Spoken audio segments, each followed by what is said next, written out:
یہ کوئی رات کے 3-3:30 بجے کا وقت ہوگا۔ میں گلی میں سے قدموں کی آواز پیدا کیے بغیر گزر گیا۔ آگے کچی ڈھلان تھی، میں بائیں جانب ہو گیا۔ ایک کتا مجھے دیکھ کر زور زور سے بھونکنے لگا۔ میں چلتا گیا، ایک جوہڑ آیا، وہاں ایک خالی گڈھا کھڑا تھا۔ گاؤں کے چند ایک مکان تھے، ان پر اندھیرا چھایا ہوا تھا۔ سامنے مجھے سڑک کی روشنی نظر آئی، ضرور یہ جی ٹی روڈ ہی ہوگی۔ میں نے سوچا ریلوے لائن سے میں بائیں جانب نکل آیا ہوں، اب یہی بہتر ہے کہ جی ٹی روڈ کے ساتھ ساتھ چلتا جاؤں اور دن نکلنے تک امرتسر شہر سے جتنی دور نکل سکتا ہوں نکل جاؤں۔ یہاں میری غلطی یہ تھی کہ جی ٹی روڈ ایک ایسی سڑک تھی کہ جہاں پر تھوڑی بہت ساری رات ٹریفک جاری رہتی ہے، اور شہر کی حد ختم ہونے تک اس سڑک کی دونوں جانب آدھ فرلانگ کے فاصلے پر کھمبوں پر بجلی کے بلب جلتے رہتے ہیں۔ مجھے ریلوے لائن کی طرف ہی جانا تھا۔ میں اس خیال سے اس طرف آ گیا تھا کہ ریلوے لائن وہاں سے کافی دور تھی اور مجھے ڈر تھا کہ راستہ ویران ہے، کتے ہوں گے، مجھے دیکھ کر بھونکیں گے اور میرے پکڑے جانے کا ڈر تھا۔ میں جی ٹی روڈ پر چڑھنے کی بجائے اس کی دوسری جانب کھیتوں کی مینڈ پر چلتا ہوا چلا جا رہا تھا۔ اتنے سالوں کے بعد بھی امرتسر کی جی ٹی روڈ ویسی کی ویسی تھی۔ میں نے ایک جگہ رک کر سڑک کے پیچھے نگاہ دوڑائی تو مجھے عقب میں دور امرتسر شہر کی روشنیاں نظر آئیں۔ میں ابھی امرتسر کی حدود میں ہی تھا۔ میں تیز تیز چلنے لگا۔ فصل والے کھیت ختم ہو جاتے تھے تو خالی کھیت آ جاتے۔ آسمان پر صبح کاذب کی نیلی نیلی جھلکیاں نمودار ہونا شروع ہو گئی تھیں۔ میں نے چلنے کی رفتار اور تیز کر دی۔ آگے میری دائیں جانب ایک آبادی آ گئی، جہاں کہیں کہیں کھمبوں پر بجلی کے بلب جل رہے تھے۔ میں ان سے دور رہ کر دوسری طرف ہو گیا۔ ایک کھیت میں کسان ہل چلا رہے تھے، مجھے اس کا سایہ سا ہی نظر آ رہا تھا۔ وہ ہل چلاتے ہوئے جانوروں کو چلتا رکھنے کے لیے جو آوازیں نکال رہا تھا، صرف اس کی آواز آ رہی تھی۔ ایک خشک کھائی آ گئی۔ آسمان پر صبح کاذب کی نیلی روشنی کی وجہ سے مجھے چیزیں دکھائی دینے لگی تھیں۔ یہ کھائی خالی اور خشک تھی۔ میں اس میں اتر گیا اور سامنے والی چڑھائی چڑھ کر کھائی کی دوسری طرف آ گیا۔ اس وقت جی ٹی روڈ میری ایک جانب کچھ فاصلے پر ساتھ ساتھ جا رہی تھی۔ جی ٹی روڈ کی پہچان ٹالی کے درخت تھے جو اس کی دونوں جانب قطار میں اگے ہوئے تھے۔ کہیں قریب ہی کوئی مندر ہوگا۔ ادھر سے پوجا پاٹ کرنے اور آرتی اتارتے وقت چھوٹی چھوٹی گھنٹیاں بجائی جاتی ہیں، ان کی دبی دبی آواز سنائی دی۔ اس وقت مجھے شدت سے محسوس ہوا کہ میں ایک غیر مسلم ملک میں ہوں، ہندوؤں سکھوں کے ملک میں ہوں، کیونکہ اذان کا وقت ہو رہا تھا۔ اگر میں کسی مسلمان ملک میں ہوتا تو اس وقت مسجدوں سے صبح کی اذان کی آوازیں آ رہی ہوتی۔ ان علاقوں میں بلکہ سارے مشرقی پنجاب میں ہندو سکھوں نے سب مسجدوں کو شہید کر دیا ہوا تھا۔ جو مسجدیں بچ گئی تھیں انہیں استبل بنا دیا گیا تھا، یا ہندو سکھ شرنارتھی وہاں آ کر رہنے لگے تھے۔ میں اس قسم کے خیالات سوچتا چلا جا رہا تھا کہ کسی نے پیچھے سے پنجابی میں آواز دی، کون ہے؟ رک جاؤ۔ آواز کا سننا تھا کہ میں نے دوڑ لگا دی۔ مجھے اپنے پیچھے بھی کسی کے دوڑتے قدموں کی آواز آئی۔ ابھی سورج نکلنے میں دیر تھی اور ہر طرف اندھیرا تھا۔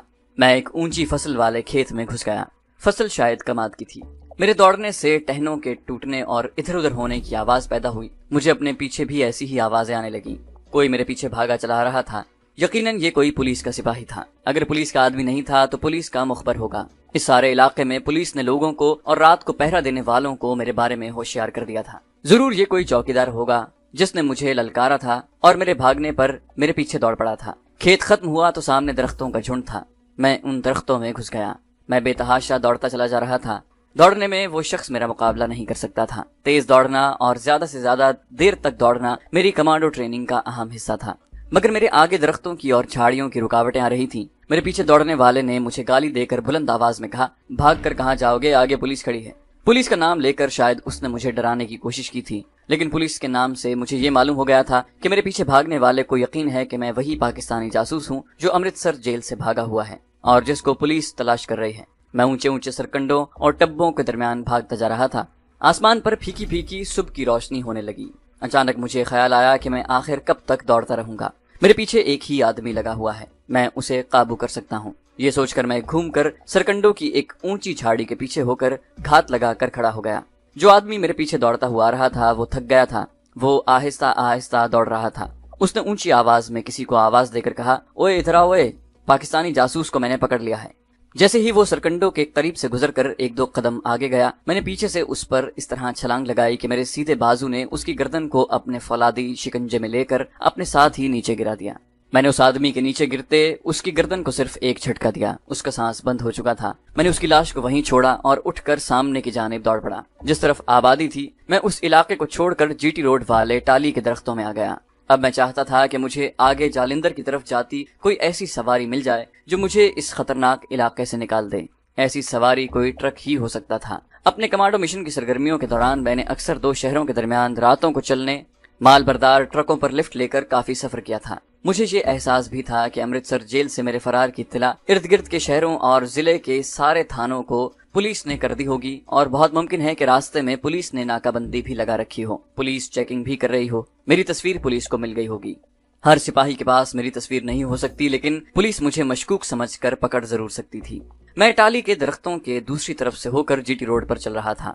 جیسے جیسے وقت گزر رہا تھا دن کی روشنی سفید ہوتی جا رہی تھی۔ میرے پاس ایک پیسہ تک نہیں تھا، جتنی انڈین کرنسی تھی وہ ساری امرتسر جیل کے عملے نے اپنے پاس رکھ لی تھی۔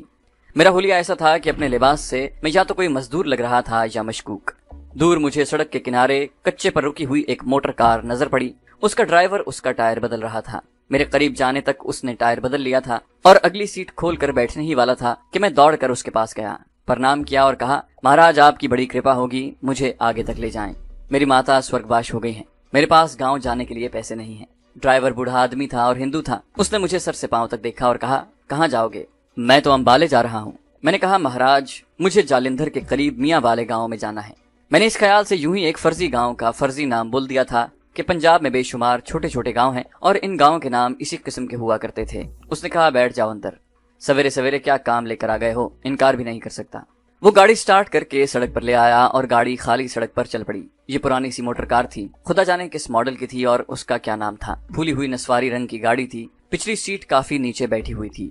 میں اس پر ایسے بیٹھ گیا کہ پیچھے سے کسی کو نظر نہ آ سکوں۔ ڈرائیور نے پوچھا، تم کہاں کام کرتے ہو کہ تمہاری ماتا سورگواش ہو گئی ہیں اور اس نے تمہیں گاؤں جانے کا کرایہ بھی نہیں دیا؟ سوال اس نے بالکل ٹھیک کیا تھا۔ میں جلدی سے سیدھا ہو کر بیٹھ گیا کیونکہ ڈرائیور مجھے سامنے لگے آئینے میں سے دیکھ رہا تھا۔ میں نے کہا، مہاراج ایک دکان پر خیرات کا کام سیکھتا ہوں۔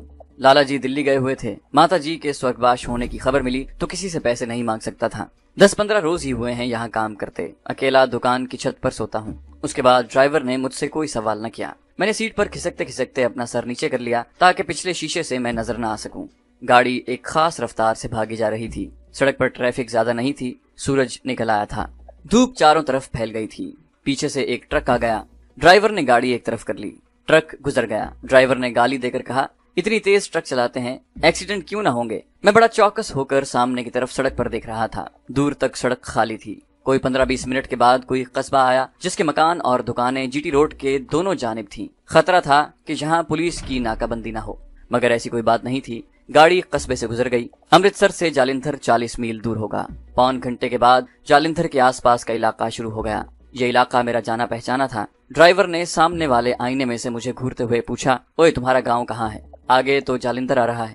میں یوں ہی موٹر کی کھڑکی میں سے باہر ادھر ادھر دیکھنے لگا۔ میرے حساب سے مجھے وہیں کسی جگہ اتر جانا چاہیے تھا کیونکہ جالندھر بڑا شہر تھا اور بڑا پولیس اسٹیشن تھا۔ وہاں ضرور پولیس میری تلاش میں گاڑیوں وغیرہ کی چیکنگ کر رہی ہوگی۔ میں نے کہا، بس مہاراج یہیں روک دیں، یہاں سے میرا گاؤں زیادہ دور نہیں۔ اس نے گاڑی کچے میں روک دی۔ میں نے نیچے اتر کر اس کا ہندی میں شکریہ ادا کیا۔ اس نے کوئی جواب نہ دیا اور موٹر آگے چل دی۔ میں سڑک سے اتر کر کھیت میں داخل ہو گیا۔ میں ایک قوس کی شکل میں جالندھر شہر کے مغرب کی طرف سے ہو کر ایک لمبا چکر لگا کر بہت آگے جا کر دوبارہ جی ٹی روڈ پر نکل آنا چاہتا تھا۔ ابھی تک میں نے یہی فیصلہ کیا تھا کہ اسی طرح ٹرکوں اور موٹر گاڑیوں میں لفٹ لے کر دلی کی جانب جتنا آگے نکل سکتا ہوں نکل جاؤں۔ سوچنے کو تو میں نے سوچ لیا اور چلنے کو چل بھی پڑا، مگر جالندھر شہر آزادی ملنے کے اتنے سال بعد بہت پھیل گیا تھا۔ نئی نئی کالونیاں بن گئی تھیں، نئے نئے کارخانے لگ گئے تھے، آبادی بہت ہو گئی تھی۔ کھیتوں سے نکل کر میں نے سامنے کی جانب دیکھا تو آبادیاں ہی آبادیاں تھیں۔ میں اپنے اندازے کے مطابق ذرا ایک جانب گیا۔ میں نصف دائرے کی شکل میں جالندھر شہر کی آبادیوں کے پیچھے سے ہوتا ہوا آگے واپس جی ٹی روڈ پر پہنچا، لیکن آگے اتنی آبادی تھی کہ کچھ سمجھ میں نہیں آ رہا تھا کہ کس طرف سے رخ بدلوں۔ دن پوری طرح نکل آیا تھا، جگہ جگہ لوگ نظر آ رہے تھے، کھیتوں میں ٹریکٹر بھی چل رہے تھے۔ میں ایک جگہ سے گزرا جہاں درختوں میں اکھاڑا بنا ہوا تھا، نوجوان ہندو سکھ وہاں زور کر رہے تھے۔ پاس ہی رہٹ چل رہا تھا، اس کا پانی ایک ہوز میں سے ہو کر نالی کی شکل میں ایک طرف سے گزر رہا تھا۔ مجھے پیاس لگی، میں نے بیٹھ کر ہاتھ منہ دھویا اور آہستہ آہستہ پانی پینے لگا۔ میری طرف کسی نے دھیان نہ دیا۔ 2-3 ہندو اکھاڑے کے کنارے بیٹھے بدن پر تیل کی مالش کرتے ہوئے اونچی اونچی آواز میں ایک دوسرے سے ہنس ہنس کر مذاق کی باتیں کر رہے تھے۔ ایک ہندو کہنے لگا، سونے آؤ خبردار ہو کر، ایک پاکستانی جاسوس امرتسر جیل سے فرار ہوا ہے۔ میرے کان کھڑے ہو گئے۔ دوسرے ہندو نے ہنس کر کہا، تم بڑی افواہیں اڑاتے ہو۔ پہلے والا ہندو بولا، میں نے پرتاپ اخبار میں خبر پڑھی ہے، تم تو ان پڑھ ہو، پڑھے لکھے ہوتے تو یہ ضرور پڑھتے۔ اس دوران ذرا پرے بیٹھے ہوئے ایک ہندو نے کہا، تارا ٹھیک کہتا ہے، میں نے بھی پرتاپ میں یہ خبر پڑھی ہے، ایک پاکستانی جاسوس جیل توڑ کر بھاگ گیا ہے۔ اخبار نے لکھا ہے کہ وہ جالندھر امبالے کی طرف گیا ہے۔ اب میرا وہاں رکنا ٹھیک نہیں تھا۔ میں بڑے اطمینان سے اٹھ کر وہاں سے آگے چل دیا۔ اخبار کے مطابق پولیس میرے پیچھے پیچھے جالندھر کی طرف آ رہی تھی، اور اس کے علاوہ امرتسر پولیس کی رپورٹ پر جالندھر کی پولیس بھی ہوشیار ہو گئی ہوگی۔ خطرہ میرے قریب آ گیا تھا۔ جالندھر شہر سے میں زیادہ واقف نہیں تھا۔ میں اندازے سے ہی نصف دائرے بنانے کی کوشش کرتے ہوئے جی ٹی روڈ پر بہت آگے نکل جانا چاہتا تھا، مگر آبادیاں اور نئی کالونیاں جگہ جگہ بنی ہوئی تھیں۔ سڑکوں پر رکشا، موٹریں اور سکوٹر چل رہے تھے۔ لوگ دفتروں اور کالجوں کی طرف جا رہے تھے۔ جالندھر شہر کے صرف اس علاقے کو میں پہچانتا تھا جدھر مشرقی پنجاب کے ڈی آئی جی پولیس کی طوائف بیوی ہرپال کور کی کوٹھی تھی، جہاں وہ اپنی طوائف ماں کے ساتھ رہتی تھی، اور جہاں میں بھی 2-3 راتیں گزار چکا تھا۔ ہرپال کور کا خیال آتے ہی میں نے سوچا کہ کیوں نہ اس کے ہاں جا کر کچھ دن کے لیے چھپ جاؤں۔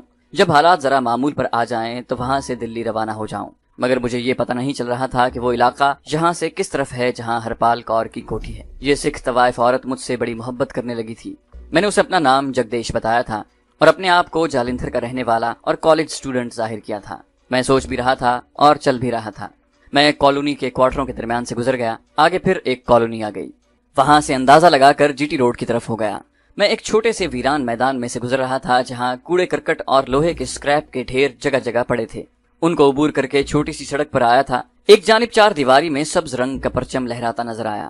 یہ جھنڈا ایک نیم شکستہ سے گنبد پر لگا ہوا تھا۔ میں فوراً سمجھ گیا کہ یہ کوئی مزار ہے۔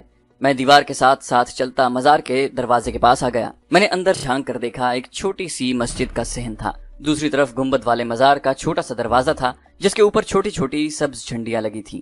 ایک آدمی دروازے کے پاس صف پر بیٹھا تھا۔ مسجد کے صحن میں بھی ایک آدمی صفیں طے کر رہا تھا۔ یہ کسی مسلمان بزرگ کا مزار تھا۔ اتنا مجھے معلوم تھا کہ جالندھر میں تقسیم کے وقت ایک بھی مسلمان باقی نہیں بچا تھا۔ کچھ عرصے کے بعد وہاں ریاست مالیر کوٹلا کے پنجابی مسلمانوں نے آ کر کاروبار شروع کر دیا تھا، کیونکہ ریاست مالیر کوٹلا کے مسلمانوں کو سکھوں نے ہاتھ بھی نہیں لگایا تھا۔ اس کی وجہ یہ نہیں تھی کہ ریاست کا سربراہ مسلمان تھا، بلکہ اصل وجہ یہ تھی کہ اورنگزیب کے زمانے میں جب سکھوں کے ایک گرو کے بچوں پر ایک روایت کے مطابق مغل دربار کی طرف سے ظلم و ستم ہوا تو صرف ریاست مالیر کوٹلا کے نواب نے اس کے خلاف آواز اٹھائی۔ اس وقت سکھوں کے گرو نے پنتھ کو حکم صادر کر دیا تھا کہ آج سے ریاست مالیر کوٹلا کے مسلمان ہمارے دوست ہیں۔ چنانچہ جب پاکستان بنا اور مشرقی پنجاب میں مسلمانوں کا قتل عام شروع ہو گیا تو ریاست مالیر کوٹلا کے مسلمان محفوظ رہے تھے۔ ادھر ادھر کے دیہات سے پنجابی مسلمان یہاں آ گئے تھے۔ یہ بات مجھے مالیر کوٹلا کے مسلمان نہیں بتائی تھی، اب خدا جانے اس میں کہاں تک سچائی ہے۔ مشرقی پنجاب میں جو مسلمان بزرگوں کے مزار تھے، مسلمانوں کے جانے کے بعد سکھوں نے اسے سنبھال لیا تھا، کیونکہ اکثر ان مزاروں پر ہندو سکھ مرد عورتیں بھی منتیں ماننے آیا کرتے تھے۔ میرے خیال میں یہ مزار بھی ایسا ہی تھا، مگر جہاں جو متولی باہر بیٹھے ہوئے تھے اس کی شرعی داڑھی تھی، وہ مسلمان معلوم ہوتا تھا۔ میں نے اپنے ذہن میں ایک لمحہ سوچ کر اس کے پاس جا کر سلام کیا اور بزرگ کے مزار پر فاتحہ پڑھنے کے بعد وہیں ایک طرف ہو کر بیٹھ گیا۔ متولی نے مجھ سے پوچھا، تمہیں یہاں پہلے کبھی نہیں دیکھا، کہاں سے آئے ہو، پنجابی ہو؟ میں نے جواب دیا، جی میں مالیر کوٹلا سے جالندھر ایک عدالت میں پیشی بھگتنے آیا ہوں۔ میرے چچا نے مجھ پر دکان سے بے دخل کرانے کا کیس دائر کر رکھا ہے، سوچا ان بزرگ کے مزار پر آ کر دعا مانگ لوں۔ متولی نے میری طرف اس کے بعد کوئی خاص توجہ نہ دی، اور جو صندوقچی اس نے اپنے سامنے رکھی ہوئی تھی اس میں سے پرانے تہہ کیے ہوئے کاغذ نکال کر دیکھتا رہا۔ میں نے اصل مقصد کی طرف آتے ہوئے کہا، میرا یہاں کوئی جاننے والا نہیں، کوئی سفارش کرنے والا بھی نہیں، چچا نے مجھ پر جھوٹا مقدمہ بنوایا ہوا ہے۔ ہمارے محلے کے ایک بابو نے کہا تھا کہ جالندھر جا کر ڈی آئی جی پولیس کے پاس جا کر میرا نام لینا، وہ تمہاری مدد کرے گا۔ میں ان کے دفتر گیا تو وہ وہاں نہیں تھے، مجھے ان کے گھر کا پتہ معلوم نہیں، سوچتا ہوں ڈی آئی جی صاحب کے گھر جا کر ان سے ملوں، شاید وہ میری مدد کریں۔ متولی نے کہا، ڈی آئی جی تو سکھ سردار ہیں، بڑے اچھے آدمی ہیں، تم ان سے ضرور ملو، وہ اکثر باہر ہی رہتے ہیں۔ یہاں ان کی بیوی کی کوٹھی ہے، میں تمہیں اس کا پتہ بتاتا ہوں، جا کر دیکھ لو، شاید وہ تمہاری مدد کرے۔ اس نے مجھے ہرپال کور کی کوٹھی کا پتہ بتا دیا۔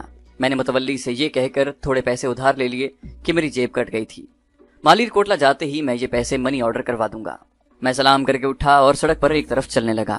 دل میں سوچ رہا تھا کہ میرا ہرپال کور کے ہاں جانا مناسب رہے گا یا نہیں، کہیں کسی اور مصیبت میں نہ پھنس جاؤں۔ پولیس مجھے چاروں طرف سے گھیرے میں لے رہی تھی۔ اس بات کا خطرہ تھا کہ میں اسی طرح پیدل چلتا رہا تو جی ٹی روڈ پر یا کہیں نہ کہیں ضرور پکڑ لیا جاؤں گا۔ میں نے ایک خالی موٹر رکشہ لیا اور ہرپال کور کی کوٹھی جس علاقے میں تھی اس طرف روانہ ہو گیا۔ کوٹھی کے گیٹ سے کافی پیچھے میں نے رکشہ چھوڑ دیا۔ کوٹھی کو میں نے پہچان لیا تھا، پورچ اور لان خالی تھا۔ ہرپال کور کی گاڑی وہاں نہیں تھی۔ چوکیدار ایک طرف بیٹھا بیڑی پی رہا تھا۔ اس نے مجھے نہیں پہچانا۔ میرا حلیہ بہت شکستہ ہو رہا تھا، کپڑے میلے کچیلے تھے۔ میں اس سے پوچھا کہ شریمتی ہرپال کور جی گھر پر ہیں، مجھے ان سے ملنا ہے، میں ان کا رشتہ دار ہوں۔ تو وہ میری شکل صورت اور کپڑوں کو دیکھ کر بولا، تم کہاں سے آئے ہو؟ میں نے کچھ ایسی باتیں کی جس سے اسے یقین ہو گیا کہ میں شریمتی جی کا کوئی قریبی رشتہ دار ہوں جو ان سے مدد لینے آیا ہے۔ کہنے لگا ادھر بیٹھ جاؤ، شریمتی جی اپنی ماتا کی خبر لینے ہسپتال گئی ہیں، ابھی آ جائیں گی۔ معلوم ہوا کہ ہرپال کور کی ماں ہسپتال میں داخل ہیں۔ مجھے اس کی ماں سے کوئی دلچسپی نہیں تھی۔ میں کوٹھی کے باغیچے میں کیاری کے پاس بیٹھ گیا۔ کوئی 15-20 منٹ کے بعد ہرپال کور کی گاڑی کوٹھی میں داخل ہوئی۔ وہ کار کی پچھلی سیٹ پر بیٹھی تھی۔ اس کا پرانا سکھ ڈرائیور چلا رہا تھا جس کی شکل سے میں واقف تھا۔ ہرپال کور نے سرسری نگاہ سے مجھے دیکھا مگر نہ پہچانا۔ میں اٹھ کے پورچ کی طرف گیا۔ گاڑی پورچ میں کھڑی ہو گئی تھی۔ ہرپال کور گاڑی سے باہر نکل رہی تھی۔ اس نے مجھے دیکھا تو دیکھتی ہی رہ گئی۔ میں نے ہاتھ جوڑ کر ست سری اکال کہا تو وہ حیران ہو کر بولی، جگدیش تم؟ میں نے کہا جی شریمتی، میں ایک جگدیش ہی ہوں، اندر آ جاؤ۔ میں ہرپال کور کے ساتھ ڈرائنگ روم میں آ گیا۔ ہرپال کور ویسی کی ویسی ہی تھی۔ اس کے حسن میں کوئی فرق نہیں آیا تھا۔ میں نے اسے ایک فرضی کہانی گھڑ کر سنا دی کہ میرے پتا کی وفات کے بعد ہمارے حالات خراب ہو گئے۔ ہم نے اپنا جالندھر والا مکان بیچ دیا اور بمبئی چلے گئے۔ وہاں میں نے اپنا کاروبار شروع کر دیا۔ کاروبار میں نقصان اٹھانا پڑا، جو پاس تھا سب ختم ہو گیا۔ میں نے بمبئی میں نوکری کی تلاش شروع کر دی۔ کچھ عرصہ ادھر ادھر چھوٹی موٹی نوکریاں کرتا رہا مگر حالات نہ سدھر سکے۔ تنگ آ کر واپس جالندھر آ گیا ہوں۔ میرے پاس اتنے پیسے بھی نہیں تھے کہ ریل کا ٹکٹ خرید سکتا۔ بغیر ٹکٹ کے آیا ہوں۔ ہرپال کور میری من گھڑت کہانی سے بہت متاثر ہوئی۔ کہنے لگی تمہاری یہ حالت دیکھ کر میرے دل پر بڑا اثر ہوا ہے جگدیش، پر تم فکر نہ کرو، میں اپنے پتی سے کہہ کر تمہیں نوکری دلا دوں گی۔ جاؤ تم پہلے نہا دھو لو۔ میں نے اس کی ماں کے بارے میں پوچھا کہ اب اس کی حالت کیسی ہے۔ مجھے چوکیدار نے بتایا ہے کہ ماتا جی بیمار ہو کر ہسپتال میں پڑی ہیں۔ ہرپال کور نے ٹھنڈی سانس بھر کر کہا، بس واہے گرو اپنی کرپا کر کے ماتا جی کو ٹھیک کر دیں، تم جاؤ نہاؤ۔ میں غسل خانے میں جا کر خوب مل مل کر نہایا۔ ہرپال کور نے مجھے خدا جانے کس کا استری کیا ہوا کھدر کا کرتا پاجامہ دیا۔ میں نے پہن لیا۔ نوکرانی چائے کے ساتھ بسکٹ وغیرہ لے کر آ گئی۔ ہرپال نے پوچھا تم کھانا کھاؤ گے یا صرف چائے پیو گے؟ میں نے کہا صرف چائے پیوں گا۔ ہم چائے پینے اور باتیں کرنے لگے۔ ہرپال کور میرے سامنے صوفے پر بیٹھی تھی۔ کہنے لگی میرا خاوند سردار یہاں نہیں ہے، امبالے میں ہے۔ میں اس سے فون پر تمہاری نوکری کے بارے میں بات کروں گی، بلکہ میں اس سے تمہیں نوکری دلوا کر رہوں گی۔ آخر تم be a pass who, be اے کر لیا تھا نا تم نے؟ جی ہاں کر لیا تھا۔ اتنے میں ٹیلی فون کی گھنٹی بجی۔ میرا دل تھوڑا سا تیز ہو کر دھڑکا۔ آخر یہ پنجاب ڈی آئی جی یا خدا جانے آئی جی پولیس کی کوٹھی تھی، جہاں پولیس کبھی فون آ سکتا تھا۔ ہرپال کور نے فون اٹھایا۔ میں اس کے چہرے کی طرف دیکھنے لگا۔ اس نے لائن پر جو دوسرا شخص تھا اس سے کہا، سردار جی تو امبالے میں ہی ہے۔ ہاں کیا امبالے میں نہیں ہے؟ تو پھر دلی فون کر کے پتا کر لو، یہاں وہ 3 دن سے نہیں آئے۔ اس نے فون رکھ دیا اور جو کوئی بھی فون پر بات کر رہا تھا اس کو پنجابی میں چھوٹی سی گالی دے کر کہنے لگی، بڈھا کوسٹ سردار نئی نئی طوائفوں سے عیش کرتا پھرتا ہے اور یہ پولیس اس کی تلاش میں ادھر ادھر فون کرتے رہتے ہیں۔ میں معلوم کرنا چاہتا تھا کہ ٹیلی فون پر کیا بات ہو رہی تھی۔ میں نے پوچھا کیا کوئی خاص بات تھی؟ ہرپال کور کے خضاب والے کالے سیاہ بال شانوں پر کھلے تھے۔ وہ انہیں پیچھے کر کے بولی، یہ سٹی اسٹیشن کا ایس ایچ او گرمندر سنگھ تھا، کہہ رہا تھا کہ امرتسر جیل سے پاکستانی جاسوس فرار ہو گیا ہے، اس سلسلے میں سردار جی سے کوئی آرڈر لینا ہے۔ میں نے کہا مجھے کیا پتا بڈھا کس طوائف کے کوٹھے پر ہے، جاؤ جا کر دلی میں دیکھو۔ اور اب اس نے کپورتھلے میں کسی طوائف سے یارانہ لگا لیا ہے۔ میری طرف سے جو مرضی کرے، مجھے ہر ماہ قسط مل جاتی ہے۔ مجھے تو یہ سردار ویسے بھی زہر لگتا ہے۔ ہرپال کور سامنے والے صوفے سے اٹھ کر میرے پاس آ گئی۔ اس کی ساڑی اور بلاؤز میں سے خوشبوئیں اٹھ رہی تھیں۔ میں یہ خبر سن کر بے حد محتاط ہو گیا تھا کہ جالندھر پولیس کو نہ صرف میرے فرار کی اطلاع مل چکی تھی بلکہ یہاں کی پولیس میری تلاش میں سرگرم ہو گئی تھی۔ صرف ایک بچت تھی کہ میں آئی جی پولیس کی کوٹھی میں بیٹھا ہوا تھا، جہاں مجھ پر اتنی آسانی سے ہاتھ نہیں ڈالا جا سکتا تھا۔ لیکن سب سے بڑی مصیبت یہ تھی کہ میری فوٹو امرتسر پولیس کے پاس تھی اور وہاں سے یقیناً جالندھر سٹی پولیس اسٹیشن بھی پہنچ گئی ہوگی۔ مجھے یہ بھی ڈر لگ رہا تھا کہ اگر پولیس نے اخبار میں میری تصویر چھپوا دی تو میں ہرپال کور کی کوٹھی میں ہی پکڑ لیا جاؤں گا۔ لیکن خدا کا شکر تھا کہ جالندھر پولیس نے اخبار میں میری خبر ہی دی تھی، میری تصویر نہیں چھپی تھی۔ ہو سکتا ہے آج پولیس کے پاس میری تصویر نہ پہنچی ہو، کل تک پہنچ جائے۔ اس اعتبار سے میں زیادہ دیر ہرپال کور کے پاس نہیں ٹھہر سکتا تھا۔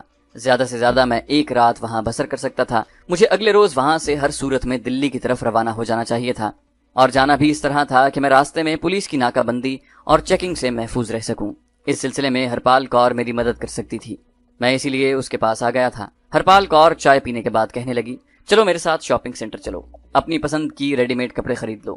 میں وہاں سے 1 قدم باہر نہیں نکالنا چاہتا تھا۔ میں نے کہا نہیں ہرپال جی، اس کی کوئی ضرورت نہیں، یہی کپڑے کافی ہیں، اور مجھے کل واپس بمبئی بھی جانا ہے، ماتا جی کی سمادھی پر پھول چڑھانے ہیں۔ بمبئی سے واپس آؤں گا تو پھر نئے کپڑے بنوا لوں گا۔ ہرپال کور نے میری طرف آنکھیں جھپکاتے ہوئے دیکھا، ارے تو کیا تم میرے پاس صرف 1 دن ہی ٹھہرنے آئے ہو؟ نہیں جگدیش جی، میں تمہیں اتنی جلدی نہیں جانے دوں گی۔ اس نے اپنی عادت کے مطابق اپنا بازو میری گردن میں ڈال دیا اور پیار سے بولی، اتنے دنوں بعد ملے ہو، میں تو تمہیں بڑا یاد کیا کرتی تھی۔ اچھا بتاؤ کیا تم نے مجھے کبھی یاد کیا؟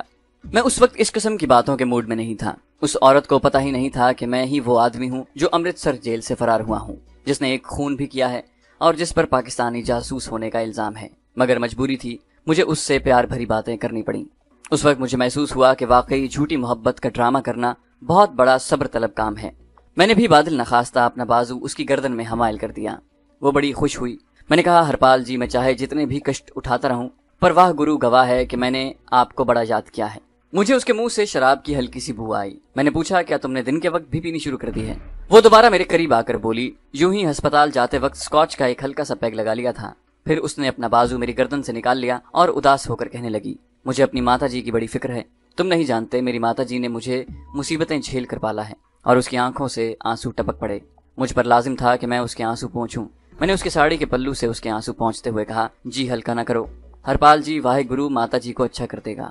اس نے بڑی محبت کے ساتھ مجھے دیکھا اور کہا، اگر تم باہر نہیں جانا چاہتے تو تم آرام کرو، میں تمہارے لیے پتلون قمیض خرید کر لے آتی ہوں، مجھے تمہارے سائز کا پتہ ہے۔ میں اسے روکتا ہی رہا مگر وہ نہ مانی اور گاڑی لے کر شہر کی طرف چل دی۔ تو دوستو، یہ تھی ہماری آج کی ایپیسوڈ۔ امید کرتے ہیں آپ کو ہماری کہانی پسند آئی ہوگی۔ جانے سے پہلے اس ویڈیو کو لائک کیجیے اور شیئر کرنا مت بھولیے۔ کامنٹ کر کے ہمیں بتائیے کہ آپ کو ہماری ویڈیو کیسی لگی، اور اگر ابھی تک آپ نے اس چینل کو سبسکرائب نہیں کیا تو اسے سبسکرائب کیجیے اور بیل آئیکن دبا کر آل نوٹیفیکیشنز آن کر لیجیے۔